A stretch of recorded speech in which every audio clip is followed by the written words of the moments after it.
Kijani mwanafamilia wa channel tupendwa hii hapa ya Kileo Media. Kama ndo mara yako kwanza, basi nikusii usisahau kusubscribe, kulike, kushare pamoja na kucomment. Bwana Esma Platinum andika ujumbe huu na ameweza kumnunulia wifi yake Zuchu abaya na kumwambia kwamba wewe ni wifi pekee ambaye natamani kuweza kuona ukipiga hatua kubwa sana katika maisha yako, na wengi wao waliamini kwamba mimi na wewe hatutoweza kuja kuelewana, lakini Mungu si Asumani. Mungu amesimama nasi katika kila hatua, hivi yatupaswa kuweza kuhakikisha kila kitu kinakuwa katika misingi na mikakati iliyo bora, kwa sababu watu hawaamini kwenye hiki ambacho kinachoendelea.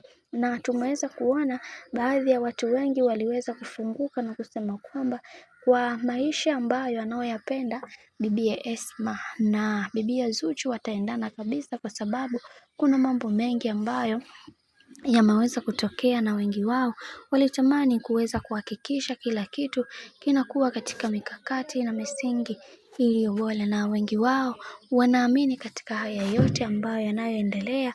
Watu wanatakiwa kuweza kuhakikisha kila kitu kinakuwa sawa. Sasa kwa upande wa bibie Esma, bwana ameamua si vyema kuweza kumnunulia wifi yake Zuchu wabaya na kuweza kuhakikisha kila kitu kinakuwa katika mikakati na misingi iliyo bora, kwa sababu kuna mambo mengi ambayo yanayoendelea kwa kipindi hiki na wengi wao hawaamini katika haya ambayo yanayoendelea. Na tumeweza kuona baadhi ya watu wengi waliweza kufunguka vitu vingi na kusema kwamba yatupaswa kuweza kuhakikisha kila kitu kinakuwa katika mikakati na misingi iliyo imara, kwa sababu watu wengi hawaamini kwenye yale ambayo anayoyazungumza bibie Esma, kwani mara zote amekuwa mtu ambaye anamwangalia vibaya bibie Zuhura. Huenda safari hii amekuja na mpango mwingine, hivyo atupaswa kuweza kuwa naye makini, kwa sababu huyu mtu si wa kumwamini 100%. Nafikiri watu wengi mnamjua sana baada ya kuweza kupatiwa zawadi kwa kipindi hiko,